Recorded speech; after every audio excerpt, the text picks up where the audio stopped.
Bienvenidos a Aprendices, el podcast en el que todos tenemos una historia que contar y que aprender. Universidad, como por lo menos los que éramos más filotecnológicos. Y a las administraciones públicas. Práctica de aprendizaje informal. Necesitas por lo menos 4 cosas. Escucha y descubre la experiencia vital y de aprendizaje de nuestros invitados. Pues bienvenidos a Aprendices, el podcast de Espacio, la plataforma en la que intentamos conocer y dialogar sobre la enseñanza superior. Pueden visitar ya nuestra web en espaciosdeeducacionsuperior.es, los mejores análisis y artículos sobre la enseñanza superior en España. Tenemos la suerte de contar con nosotros en esta ocasión en Aprendices con Eva Ortega Paíno, una científica madrileña experta en oncología e inmunología que ha desarrollado gran parte de su carrera fuera de España y que desarrolla una hiperactividad, la verdad es que asombrosa, tanto de investigación como de gestión, y que además conoce como nadie la situación de nuestros científicos fuera de España. Hola, Eva, lo primero, gracias por estar aquí con nosotros. No, muchísimas gracias a vosotros por invitarme a compartir con vosotros lo poco, mucho que sé. Bueno, tú eres doctora en Ciencias Químicas en la especialidad de Bioquímica y Biología Molecular por la Universidad Complutense de Madrid. ¿Por qué elegiste estudiar química? ¿Qué te atrajo? Pues bueno, realmente fue una cadena de casualidades. Bueno, yo siempre tuve claro que quería ser científica. O sea, eso desde niña a mí se me daba fenomenal las ciencias. Me encantaba hacer problemas, pasarlos a limpio, hacer formulación. Vamos, lo tenía claro, me gustaban las ciencias. Lo que no tenía muy claro era en qué disciplina quería elegir las ciencias. Y la verdad que fue una cuestión de azar. Una cuestión de azar porque cuando tenía en torno a 11 años sufrimos un accidente de coche con mis padres por las Rías Bajas gallegas y allí nos llevaron, el coche se quedó siniestro total y nosotros nos desplazaron, que no nos pasó nada, a Santiago de Compostela, a casa de unos amigos de mi padre que eran los dos químicos analíticos de la Universidad de Santiago. Y entonces Aurora, ella estaba preparando un póster. Y entonces yo le pregunté, ¿pero qué estás haciendo? Y me contó lo que hacían. Dice, estoy preparando esto, me voy a ir a este congreso internacional. Y ahí es donde me hizo la cabeza un clic. Digo, vamos, esta mujer está estudiando, investiga, va a viajar, va a contar lo que ella sabe. Y ahí, la verdad que decidí que eso iba a ser lo mío. Y luego ya fue en COU, donde yo, la verdad, es verdad que me despisté un poco porque yo pasé de un colegio de monjas hasta tercero de BUP y ya no podía más y me cambié al centro de Madrid a hacer el COU. Y ahí, aunque estaba un poco despistada, mi profesor de química se acercó y me dijo, mira, tú tienes que ser químico, esto es lo que realmente se te da bien. Y bueno, pues así hice. Aprobé la selectividad y me fui a químicas. Y te fuiste a la universidad. ¿Y qué recuerdas de aquellos años de universidad? ¿Tú crees que saliste bien preparada de aquella universidad? Yo creo que salí demasiado bien preparada para el poco tiempo que tenía, porque como tú bien has dicho en la presentación, pues yo siempre he hecho muchas cosas a la vez. Y dentro de las muchas cosas que he hecho a la vez es cuando empecé a estudiar la carrera, a los 18 años me dieron la posibilidad de trabajar de auxiliar administrativo los veranos. Y entonces, bueno, pues aquella experiencia que fueron solo 2 veranos se convirtió en un trabajo de 7 u 8 horas al día en admisión de urgencias del Hospital Ramón y Cajal. Entonces, claro, en tercero de carrera trabajaba y estudiaba a la par, ¿no? Con todo lo que supone prácticas de laboratorio, etcétera. Entonces, yo creo que desde luego salí muy bien preparada para el poco tiempo que tenía y son conceptos que a día de hoy sigo, vamos, recordando, ¿no? Sí, yo creo que sí, que es una buena educación. Y de hecho eso se ve en el exterior. Los científicos españoles estamos demandados. Sí. Sí. Bueno, iremos más adelante con el tema de los científicos españoles. Vamos a seguir un poquito para conocerte mejor, porque tú justamente en ese hospital es donde desarrollas luego tu tesis y ahí ya estás totalmente enfocada a oncología e inmunodeficiencia. ¿Qué es lo que te provoca este foco de estudio tuyo para tu tesis? Pues también todo es azar igual, ¿no? Como yo ya había empezado a trabajar desde que tenía 18 años en el centro, el jefe de servicio de inmunología se acercó un día y me preguntó, oye, ¿cómo vas con tu carrera? Dice, ¿has acabado? Le digo, pues sí, mira, acabo de terminar los estudios. Y me dijo, ¿tú quieres hacer una tesis doctoral? ¿Te quieres dedicar a esto? Y entonces, bueno, pues entré en el servicio de inmunología porque fue el jefe de servicio de inmunología que me preguntó. Y cuando llegué a él, por supuesto, él no me dirigió la tesis, pero caí en manos de una de las personas claves de mi formación, que fue el doctor González Porqué, que era el responsable de lo que llamaban inmunoquímica. Y ahí empecé a hacer mi tesis en el campo de inhibidores de ciertas enzimas que se llaman proteína-tirosinquinasas, que están involucradas en proliferación, en señalización celular, y empecé a investigar en cáncer, porque hay ciertos desequilibrios, desajustes o expresiones de estas quinasas que hacen que, pues se pueda producir algo como la enfermedad del cáncer. Y es por eso, puro azar, que empecé a trabajar en inmunología y especializarme en oncología. Pero has citado como uno de tus maestros. ¿Tú tienes una relación o algunas personas que consideres los maestros en esta carrera que has desarrollado? Bueno, yo tengo, sí, varios referentes, desde luego. Desde luego el primer referente fue quien me hizo ser lo que soy, que es Aurora, ¿no? Aurora, la que preparaba el póster, ¿no? Que además es una suerte tremenda tener un referente femenino, porque en aquel tiempo no se veían tantas mujeres en ciencias, ¿no? Yo cuando era una niña, pues lo más que nos hablaban era de Marie Curie, pero no había muchas más. Luego ya, sí, por supuesto, un poco más tarde, pues Margarita Salas, española y demás, pero al principio no. Luego, desde luego, la clave para mí fue Pedro González Porqué, o sea, mi supervisor de tesis, aparte de ser un señor que era un grandioso científico, era un intelectual, o sea, era una persona que tenía la mente abierta, era un pensador, y eso fue, definitivo. Y luego de ahí pasé a la Universidad de Lund, donde tuve a otro genio, un señor que se llama Calvo Rebec, que aparte de ser uno de los pioneros de los anticuerpos recombinantes, hicieron a través de anticuerpos recombinantes la IgE, pues me dio la posibilidad de crecer tremendamente en temas siempre innovadores, un señor que hacía transferencia de conocimiento, porque desde la universidad consiguió montar o estar involucrado en 6 empresas en Suecia y recibió la medalla como químico de ciencias, como químico en Suecia. Entonces, he tenido referentes, desde luego, importantísimos para mi carrera. Sí, porque por explicarlo un poco mejor para nuestros oyentes, al acabar la tesis doctoral decides irte a Suecia y estás justamente a la Universidad de Lund. ¿Y por qué Suecia? ¿Qué te atrajo de Suecia? ¿Qué había en Suecia? Otra vez, y es que no tomo decisiones, todo me viene dado realmente. Pues lo mismo, mi supervisor, cuando ya estaba a punto de acabar la tesis, me dijo, bueno, ¿tú quieres seguir siendo científica? ¿Tú te quieres dedicar a esto? Y le dije, yo sí. Me dijo, pues te tienes que ir fuera, no te puedes quedar aquí. Tienes que hacer por lo menos un par de años postdoctorales. Y me dijo, ¿te quieres ir a Estados Unidos? Y yo no me quería ir a Estados Unidos, yo me quería quedar cerca. A mí Estados Unidos me parecía que era muy lejos, tampoco en aquel momento yo no encajaba muy bien tampoco con mi ideología, no. Y entonces me dijo, mira, ¿qué te parece Suecia? Él había hecho su postdoctoral en Suecia, en el Instituto Karolinska, y en aquel momento se quedaba una plaza vacante en la Universidad de Lund, porque la chica que lo ocupaba, tinerfeña ella, que quería volver al hospital, ella era inmunóloga, quería volver al hospital de Tenerife y dejaba la plaza de postdoctoral vacante. Entonces, 3 meses antes de acabar la tesis, me dijo, pues te vas a Suecia. Y así fue. O sea, 3 meses antes de que yo acabara y defendiese mi tesis doctoral, ya sabía que mi siguiente destino iba a ser Lund. Pero la verdad es que fuiste para unos meses y acabaste 17 años casi, ¿no? Tal cual, acabé 17 años, con un periodo de 2 años que estuve en Noruega también. ¿En Noruega? ¿No? Porque cuando iba creciendo la carrera académica llegó un momento pues, que yo ya me veía que estaba medio estancada por diversas razones, entre ellas Suecia es verdad que es un país donde toda la ciencia se hace en inglés, pero muchísimos proyectos había que pedirlos en sueco y ahí, aunque al final, por supuesto, aprendí a hablar sueco, pues al principio era de las pequeñas limitaciones. Y me ofrecieron la posibilidad de cambiar al sector industrial, al sector biotecnológico en Noruega, y cogí las maletas y me fui, pero luego volví. Entonces, efectivamente, pues estuve para una estancia que iba a ser 1 o 2 años, se convirtió en una experiencia vital. ¿Y qué diferencias te encuentras allí, el nivel de investigación en relación con el que habías dejado en España? Pues hombre, a nivel académico de conocimiento, ninguna. O sea, yo creo que de hecho, si yo tuviera que decir, creo que nosotros salimos mejor preparados. Lo que hay es una diferencia a nivel de gestión, de inversión, desde luego la inversión en Suecia del PIB es muchísimo mayor que la nuestra. Hay una colaboración público-privada tremenda.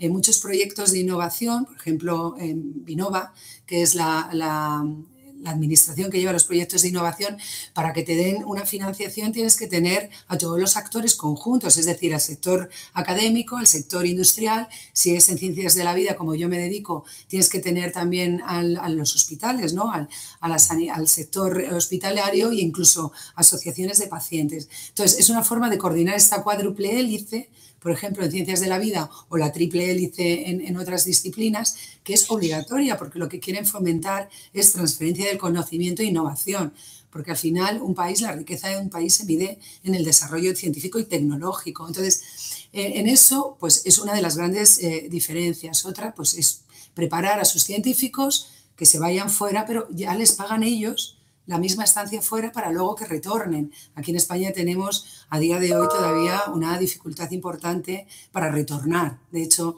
hay muy poca gente que retorna porque, entre otras cosas, no hay salarios competitivos, claro. Entonces, bueno, pues las diferencias son muchas, pero sobre todo yo diría que es la inversión. Hasta que no tengamos una inversión un poco más elevada y una colaboración público-privada, porque nos falta tejido industrial. Bueno, allí lo que además, tal como contabas, la ciencia es parte de todos, ¿no? De toda la sociedad sueca, y no es una cosa como en España, que la ciencia es para los científicos solo. Digamos que integran con el resto de políticas de salud, de medio ambiente, de bienestar social, está todo integrado. Sí, bueno, es una organización completamente diferente. Bueno, allí también empiezas a desarrollar una parte de tu vida que es la parte empresarial, ¿no? ¿Cómo empiezas a vincular o cómo estabas comentando antes cómo ellos vinculan con el tejido empresarial y puede ser eso una causa o una explicación de que su I+D+I sea tan alto en comparación con, por ejemplo, el nuestro? Desde luego, bueno, allí es que la proporción de inversión público-privada es un 40 público, un 60 privado. Entonces, claro, son las empresas privadas las que instan al gobierno a invertir un poquito más en el PIB, pero aquí es que no, aquí nos pasa todo lo contrario. O sea, aquí estamos instando al gobierno a que ponga una inversión masiva, que por supuesto que hay que invertir muchísimo más, pero lo que tenemos que generar es una inversión privada, ¿no? Para llegar a esos países como Alemania, Dinamarca, Suecia, ya descartamos Corea e Israel, donde la inversión es de el 4,5 o el 5% del PIB, ¿no? Esto es inalcanzable, no en el 2030, vamos, nos quedan muchísimos años, pero por lo menos instar a eso, ¿no? Y evidentemente la industria, el sector privado allí es importantísimo. Entonces, bueno, yo la verdad que una de las partes que hice fue trabajar también para la administración que llevaba para Vinnova, ¿no? A través de un proyecto que se llama Sweet Life, que era esto, ¿no? Y poner en conjunto, era un proyecto de innovación, aunar esta cuádruple hélice con todos los actores que fueran adecuados para el desarrollo de proyectos que puedan revertir en transferencia de conocimiento e innovación, claro. Y en ese ecosistema tan favorable que estabas viviendo durante tantos años en Suecia, de repente vas y te ofrecen algo en España. ¿Qué te ofrecen y por qué vuelves a España después de tantos años? No, es interesante porque como habías comentado al principio, pues he ido pasando por muchas disciplinas, ¿no? Entonces, el punto de inflexión realmente viene cuando vuelvo desde Noruega, ¿no? Al volver desde Noruega y haber dejado la universidad, ¿no? La academia, volver a academia es muy complicado, pero allí... Entonces estuve una temporada haciendo lo que comentabas, estuve trabajando como autónoma y a la par lo simultaneaba dando clases de español en colegios públicos. O sea, era empresaria y profesora de español, que tenía una deficiencia tremenda de profesores de español y había una demanda tremenda. El español se impuso como tercera lengua en Suecia. Antes era el inglés, por supuesto que es obligatorio, el sueco sin duda alguna, y luego normalmente estudiaban alemán. Pero hubo un momento que el español aceleró y tomó en ese ranking la tercera posición, pero no tenían profesores de español. Entonces me pidieron que por favor pues les diera clase de español. Entonces volver a la universidad fue complicado, pero conseguí incorporarme en un proyecto nuevo, que era el tema de los biobancos, que en el año 2013 pues empezó a tener un papel dentro del país, ¿no? Donde se generó la red nacional de biobancos suecos, que se llamaba BBMRI Suecia, y se empezó a generar también la red europea de biobancos. Y ahí estuve trabajando pues, en el tema de biobancos y de gestión de proyectos de innovación hasta el 2019. En el 18 se queda vacante la plaza de director de biobanco del CNIO y bueno, pues eché mi candidatura, me postulé a la plaza y me vine como directora del biobanco del Centro Nacional de Investigaciones Oncológicas, puesto que ocupo a día de hoy. Bueno, además también en este currículum inmenso eres coordinadora científica del Nodo Nacional, directora de gestión de la Red Nacional de Metástasis Cerebral, que es el proyecto Renacer, pero vamos por parte. A ver, ¿qué supone el CNIO, el Centro Nacional de Investigaciones Oncológicas, que para muchos es un centro excepcional y creado para competir internacionalmente, incluso en estos altos niveles? Pues, hombre, supone una oportunidad, primero una oportunidad de retorno que era la única realmente que me podría atraer prácticamente de vuelta al país, ¿no? Es volver a un centro de excelencia, es volver a un centro de excelencia donde además hay una proyección elevada en ciencia, científicamente hablando. Entonces, volver al CNIO supone pues volver a un centro que, como tú bien has dicho, es un centro de excelencia donde tienes una calidad científica altísima. Poder trabajar en un centro que además tiene esa capacidad de hacer investigación translacional, desde la investigación básica que hacemos en el centro hasta aplicarla a las muestras que nosotros tenemos en el biobanco para poder desarrollar dianas terapéuticas de pronóstico, de diagnóstico y llegar a hacer lo que llamamos investigación translacional, es decir, desde la investigación básica estar aplicado al paciente, es decir, de bed, como dicen en inglés, desde la cama del paciente hasta la cama del paciente otra vez, pasando por todo el círculo, ¿no? Revirtiendo en medicina de precisión con fármacos que hagan que la sociedad tenga mejor calidad de vida y que podamos curar distintas enfermedades. ¿Y podemos decir que es un centro comparable al nivel europeo? Desde luego, vamos, creo que hace poco estaba leyendo que a nivel de publicaciones científicas que somos el uno en Europa, el primer centro en Europa. El primer centro en Europa. En publicaciones científicas en monografía de cáncer. Así que, bueno, realmente es una posibilidad, vamos, es una experiencia tremenda conocer a todos estos compañeros que tenemos alrededor que son eminencias en el campo del cáncer, desde Marisol Soengas, Mariano Barbacid, etcétera, Paco Real, Nuria Malats, que hace poco ha publicado también un artículo sobre distintos marcadores que se pueden detectar en la microbiota para detectar cáncer de páncreas temprano. Bueno, son muchos los científicos. Bueno, y también con el conocimiento adquirido, estuviste 8 años como coordinadora científica en el área de biobancos, ¿qué retos te gustaría impulsar ahora en el área como coordinadora nacional? ¿Tienes algún reto así? Bueno, la verdad es que he tenido la suerte siempre he tenido mucha suerte, pero en este caso también ha sido una consecuencia de mi retorno, y es al volver y tener la experiencia internacional, pues también represento al país dentro del consorcio europeo. Soy la representante, la coordinadora científica como España dentro del nodo europeo de biobancos. Entonces, lo que queremos alcanzar es poder mostrar, desde luego en España, ¿no? como coordinadora del área de biobancos, es aunar los biobancos para que tengamos un catálogo único de todos los biobancos para presentarnos como una plataforma de servicios que nos haga, que nos ayude a proporcionar tanto muestras como datos, no solo a los científicos a nivel público, quiero decir a instituciones públicas, sino también privadas, y presentarlo como arsenal de país dentro del consorcio europeo. Es decir, es poner en valor esas donaciones que nos han hecho los distintos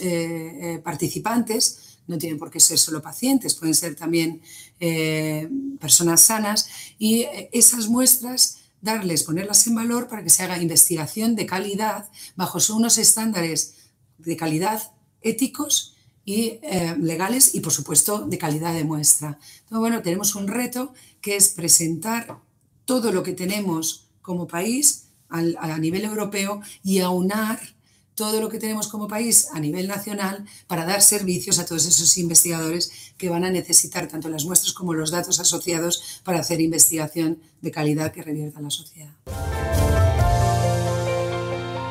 En general, como ves España, por lo que estamos escuchando, en los campos de oncología e inmunología tenemos una posición bastante destacada, ¿no? Sí, claro que sí, tenemos científicos de excelencia. No tenemos nada que envidiar a otros países, desde luego que no.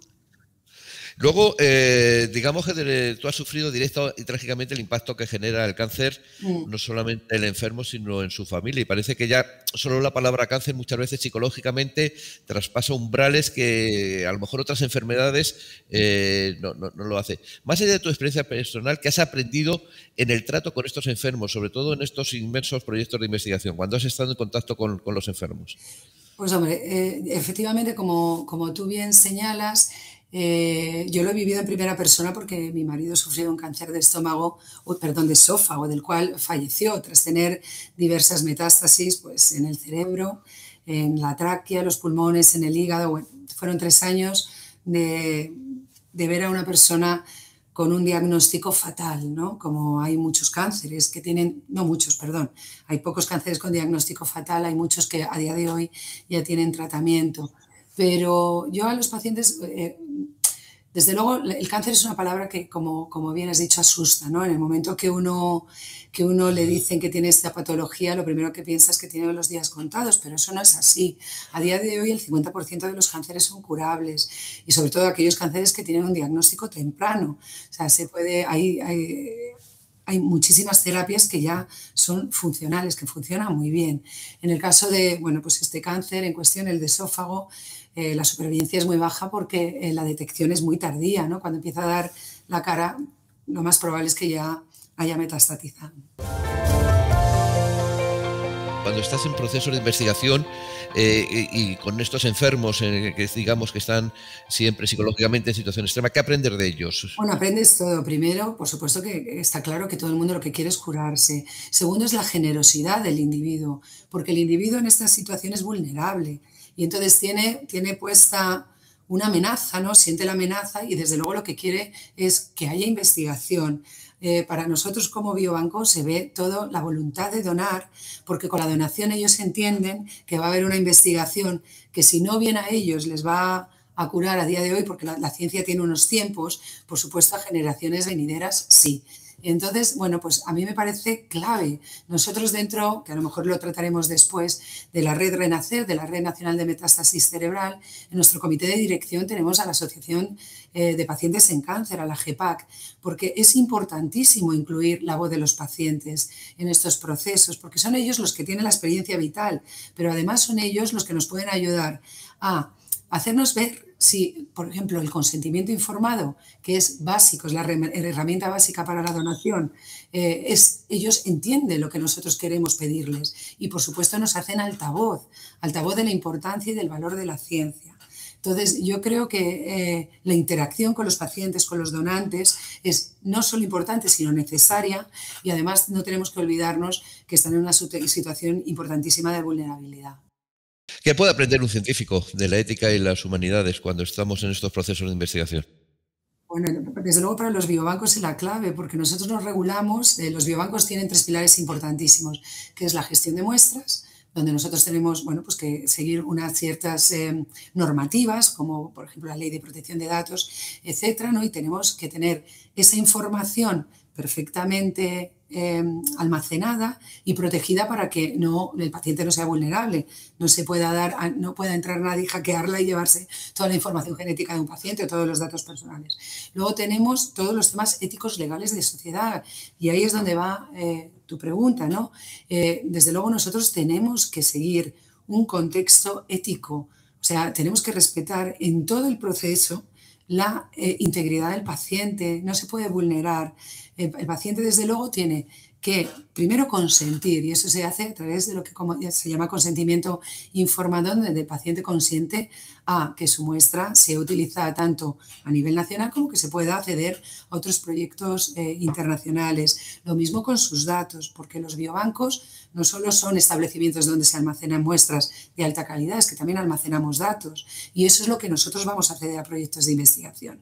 Con lo cual es importantísimo que todo esto esté bajo una estructura ética, legal y, por supuesto, responder a factores, a cuestiones de sociedad. Y eso es lo que llamamos, de las siglas, ELSI. Entonces, sí, tenemos dentro de nuestro grupo también, tenemos una persona que es especialista en bioética para tener cubierto todos estos puntos, factores y, por supuesto, el biobanco, antes de hacer cesiones, tiene que pasar la aprobación de un comité de ética, al igual que los investigadores tienen que pasar un comité de ética para poder hacer investigación en muestras humanas. Una faceta muy importante de tu vida, que yo creo que ha salido ya a lo largo de la conversación, es tu interés y preocupación por los científicos e investigadores españoles que están fuera de España, hasta el punto de que eres la secretaria general de Raíces, que es la Asociación de Investigadores y Científicos Españoles en el Exterior. En algún sitio he leído una frase tuya que decías: el talento español emigra pero no retorna. ¿Se puede ayudar al retorno? Bueno, yo creo que sí, hay que hacer políticas adecuadas para el retorno, ¿no? ¿Y se están haciendo? Yo creo que hay cierto interés a día de hoy, sí. Yo creo que sí que es una de los puntos donde el Ministerio de Ciencia tiene puesto uno de sus objetivos, ¿no? Que es facilitar el retorno. Pero yo creo que deberíamos ir más allá. Para que un país sea competitivo en ciencia, no solo tiene que ser atractivo para aquellos expatriados, tiene que ser atractivo para el talento internacional, porque la ciencia no entiende fronteras, la ciencia es internacional. Entonces, un país que sea competitivo en ciencia tiene que atraer todo tipo de talento, tanto el nacional que se ha ido, que por supuesto, seguro que en el momento que haya unas políticas competitivas querrá volver, pero así como el talento que no es nacional, que no es doméstico y que puede venir pues de otros países. Y ahí tenemos el ejemplo, por ejemplo, de Estados Unidos, ¿no? Tenemos el ejemplo de Estados Unidos, donde hay un montón de científicos, o del Reino Unido, que están haciendo, que están aportando diversidad y conocimiento a un país que no es el suyo. Entonces, me preocupa, sí, mucho. Me preocupa porque ha habido un éxodo tremendo desde el año 2008 hasta nuestros días de científicos, y esto se ve plasmado en que a día de hoy nosotros tenemos bajo el paraguas de Raíces, que es la red de asociaciones, 18 asociaciones en el mundo, que en breve pueden convertirse en 22 en los 5 continentes, es decir, que representamos aproximadamente a un 20%, creemos, de lo que está emigrado en el exterior. ¿Cuántos científicos españoles hay fuera de España, más o menos? Creemos que debe estar en torno a unos 20.000. Nosotros, bajo el paraguas de Raíces, por las distintas asociaciones miembro, representamos a unos 4.100. Entonces, bueno, pues estas cosas hay que tenerlas en la cabeza, ¿no? Hay que tenerlas en mente. Es talento que se ha formado en España, que se ha formado con dinero, ¿no? de los contribuyentes, y que luego, cuando son productivos, revientan en otros países. Con esto no digo que la salida no sea importante. Es importante salir después de hacer la tesis doctoral, hacer un postdoctoral en el exterior y traerte no solo el conocimiento de otros países que no tienen por qué estar más adelantados, pero que puedes aprender de otros países, pero también el conocimiento como individuo, ¿no? De otras formas de pensar, de otras formas de vivir. Pero claro, para eso hay que fomentar políticas de retorno que sean competitivas con los países de acogida donde se van estos científicos. Y comentabas también que era muy interesante el atraer a científicos extranjeros. ¿Cuántos hay ahora mismo extranjeros en España? No tenemos no tengo la cifra, pero es poco. Sí que la he recibido en algún momento, pero ahora mismo te lo puedo decir, pero es un porcentaje muy bajito. Entonces, bueno, es interesantísimo atraer todo tipo de talento internacional, y por supuesto que el retorno del talento nuestro que retorna no sea solo por condición, el mayor, ¿cómo diría? La razón principal por la que retorna nuestro talento es por motivos emocionales, y eso no podemos seguir tirando de esa excusa, de los motivos emocionales. Tenemos que ser competitivos a nivel científico. Me comentaba un amigo que España en ciencia es como Brasil en fútbol, es decir, producimos muy buenos jugadores, pero los equipos a veces no están a la altura del país, y por eso no tenemos. ¿Qué es lo que nos falta? Nos falta un proyecto de país que fije condiciones de ciencia, una estructura fija en España. Bueno, nosotros desde Raíces siempre abogamos que lo principal es el Pacto de Estado para la Ciencia, ¿no? Que no sea dependiente de vaivenes políticos, o sea, que haya una inversión constante y creciente en ciencia. Porque es verdad, y el otro día lo volví a oír, ¿no? Que es que Severo Ochoa ya lo dijo, o sea, que es que la ciencia está basada en el desarrollo de un país, es así, y si no tenemos desarrollo, pues realmente no vamos a tener futuro como país, y no hay vuelta de hoja. Entonces, nos falta esa inversión, ese pacto de Estado, y luego una política, una ley. Ahora está modificando la ley de la ciencia, pero una ley que haga que la estabilidad de los investigadores esté garantizada, ¿no? Y yo creo que es algo que dentro del marco de la nueva ley de la ciencia se está intentando abogar, ¿no? Entre el marco de la ley de la ciencia y la reforma de la ley laboral parece ser que, bueno, que va a haber una cierta estabilidad para estos científicos, que es realmente lo que se necesita aparte de políticas de retorno, porque tú lo que no puedes hacer es atraer a alguien y luego que a los 3 años no tenga estabilidad. Tienes que hacer atracción y retención y eso solo se consigue a través de la estabilidad laboral. Y de un gran pacto de Estado, como muy bien indicas, porque al final parece siempre que en época de crisis es uno de los primeros apartados donde se pega la tijera y el recorte de una manera que rompe cualquier esperanza, ¿no?, de proyecto. ¿Qué aprendes tú en el trato, en la relación a la hora de gestionar presupuestos y a la hora de gestionar retorno de científicos? Pues, hombre, lo que aprendo es que evidentemente todos tenemos una intención, o sea, está claro. Lo difícil, bueno, pues es a veces te encuentras pues con trabas de distinto calibre, ¿no? Pero yo creo que poco a poco hay que ir buscando soluciones inminentes y yo creo que por lo menos la intención está ahí, ¿no? De hacer cambios radicales, porque la ciencia yo creo que es uno de los campos a nivel político que debería unir. O sea, la ciencia es un bien para todos. Igual que se habla de educación pública, la ciencia es pública. O sea, quiero decir, la ciencia nos va a revertir a todos como sociedad, porque todos somos potenciales pacientes. Si no, hoy estoy sana, pero mañana puedo desarrollar un cáncer y lo que voy a querer es que haya una investigación adecuada.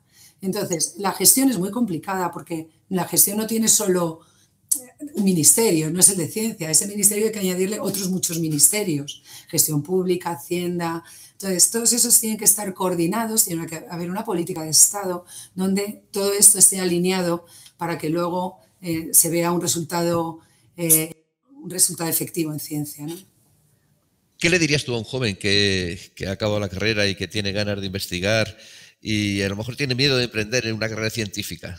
Yo siempre digo que uno tiene que hacer lo que le dicte el corazón. O sea, si a la persona le gusta la ciencia, que tire por la ciencia. La ciencia es bellísima.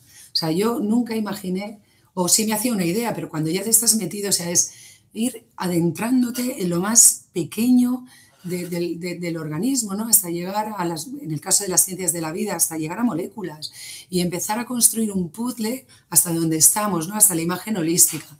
Yo desde luego animaría a todos los niños y niñas que no tengan en absoluto miedo a ser científicos porque, lo necesitamos para desgranar todas las reacciones, conexiones, pero a todos los niveles, a niveles moleculares, no solo de biológicos, psicológicos, de todo. Animo a los científicos en ciernes a que se adentren en este mundo, pero siempre con vocación, porque lo que luego es muy difícil y es algo que nos pasa a día de hoy, es que se anima a muchos chicos a estudiar ciencias porque la proyección laboral es mejor que la de letras, pero realmente si uno no tiene vocación, por mucho que la proyección laboral sea mejor, al final puede llegar a ser un fracaso. O sea que todo el que se meta en ciencias sea vocacional y con ganas de descubrir. ¿Cuál es tu impresión cuando hay una parte de la sociedad que reniega de estos avances científicos? Y me refiero a hechos tan concretos como, por ejemplo, con lo que hemos vivido con la pandemia del COVID y nos encontramos con una parte de la gente que rechaza el fenómeno de las vacunas, por ejemplo, el fenómeno negacionista. ¿Cómo lo vives un científico? Pues hombre, yo desde luego soy bastante tolerante e intento entrar en debates sin llegar a discutir. Me paso en una terraza, pues que coincidí con negacionistas. Yo lo primero que les digo es, yo respeto tu opinión, yo soy científica y tengo una opinión totalmente radical. Creo en la ciencia, trabajamos mucho, pero es verdad que aquí en este campo no nos ayudan para nada las redes sociales y sobre todo gente que en un minuto que da su opinión puede tirar el trabajo de meses y de años de personas dedicadas a la ciencia. Hay que tener mucho cuidado, pero tampoco se puede culpar a la sociedad. La sociedad, vamos a ver, volvemos como los pacientes, es vulnerable, entonces depende de quién se lo diga, se lo cree. Entonces, los científicos, evidentemente, deberíamos ser el interlocutor con la sociedad, pero eso es muy complicado a día de hoy porque hay demasiados influjos imparables. Yo lo que entro es al debate. Yo, desde luego, cada uno estamos sesgados por una parte. Yo estoy sesgada por el conocimiento científico y ahí voy a seguir luchando. Desde luego, se ha demostrado pero desde hace muchos años. Nosotros erradicamos la viruela gracias, nosotros vamos, yo no estaba, pero la viruela fue erradicada gracias a las vacunas. Esta pandemia se ha parado gracias a las vacunas. Efectivamente, el que recibe la información piensa, bueno, si me tengo que estar vacunando cada 6 meses, pues a lo mejor no es tan efectivo. Bueno, no es tan efectivo, pero a día de hoy nos estamos quitando las mascarillas. Quiero decir, sí son efectivos. Se ha probado que vacunando a la población hemos salido de una pandemia. Se ha probado que aunando fuerzas los científicos hemos tenido vacunas en un año. Quiero decir, las pruebas están ahí. Luego cada uno no se puede meter en la cabeza de cada individuo y decirle tú tienes que creer en Dios o no, tú tienes que creer en las vacunas o no. Pero vamos, el conocimiento científico es tangible, lo tenemos ahí. Otro aspecto a lo largo de tu intensa carrera profesional es cómo has vivido el hecho de ser mujer. ¿Es distinta en la carrera de investigación? ¿Se ha conseguido la igualdad? ¿Has visto diferencias entre sociedad y España? Bueno, pues la verdad que eso es un tema interesantísimo. El otro día hablándolo con una compañera, ¿no? Lo estábamos hablando en un taxi, otra investigadora y yo nunca me he sentido absolutamente discriminada por mi condición de ser mujer, la verdad, pero sí que es verdad, y hablándolo con ella, que uno no detecta ciertos sesgos inconscientes, ¿no? Que los tiene como interiorizados. Cuando uno evalúa la carrera científica de las mujeres, por distintos motivos en puestos de dirección no hay representación femenina todavía. Hay muchos factores que nos encontramos, que son techos de cristal, lo que llaman los techos de cristal, los suelos pegajosos, entre nosotras el síndrome de la impostora. La verdad que esto se repite exactamente igual en Suecia, y España no es uno de los peores países para políticas feministas. De hecho, yo creo que estamos adelantándonos frente a otros países europeos. Yo insisto, yo he llegado a ser directora, soy madre de 3 hijos, he tenido una carrera al ritmo que yo quería y he podido ser madre. Pero sí que es verdad que se ve en otras compañeras que cuesta a veces mucho. La conciliación. La conciliación, por supuesto, pero vamos en el camino adecuado. Lo único que sí que es verdad que hay que pegar a veces pequeños empujones porque hay ejemplos, ¿no? Cuando se van organizando conferencias, hay mujeres, muchas, muy bien preparadas ya. Y sin embargo, pues solo hay que hacer un esfuerzo en encontrarlas. ¿Y por qué no se pueden hacer conferencias donde haya una equidad de género? Porque hay tantas mujeres como hombres ya que son científicos y que son investigadores y que pueden estar en ese panel, en ese tribunal de tesis o en esa conferencia o en ese panel de debate. O sea, solo hay que hacer el esfuerzo de buscarlas porque estamos y existimos. Una pregunta, ¿cómo gestionas esta multiactividad que llevas? No sé, yo creo que ya lo tengo expresado en los genes, porque como empecé tan joven, en la historia es que vas creciendo y ya lo ves, lo normalizas. Entonces, pues entra a formar parte de tu vida hasta que me pasa como lo que me pasa. Pero vamos, normalmente lo gestiono bien. Nada, llevo desde los 18 años trabajando 20 horas no 20, pero vamos, la carrera con las 8 horas de trabajo, con lo demás, pues al final uno lo tiene ya incorporado en los genes. Esto no es un buen ejemplo a dar, no debería ser así. Deberíamos trabajar lo justo, deberíamos tener el tiempo justo para nosotros, pero bueno, cada uno es diverso, ¿no? Es diferente, y a mí me gusta trabajar y además me gusta lo que hago, con lo cual no lo llamaría un trabajo, es casi un disfrute dentro del trabajo. Multiactividad de pasiones casi, ¿no? Eso es multipasional. Bueno, estamos terminando ya. Siempre hacemos 4 preguntas de respuesta corta a todos nuestros invitados y la primera es ¿qué te ha dado miedo aprender y al final no lo hiciste? Qué buena pregunta. Pues las humanidades. O sea, algo que me dio miedo aprender y que me aburría soberanamente era la filosofía y ahora me chifla y no lo he hecho.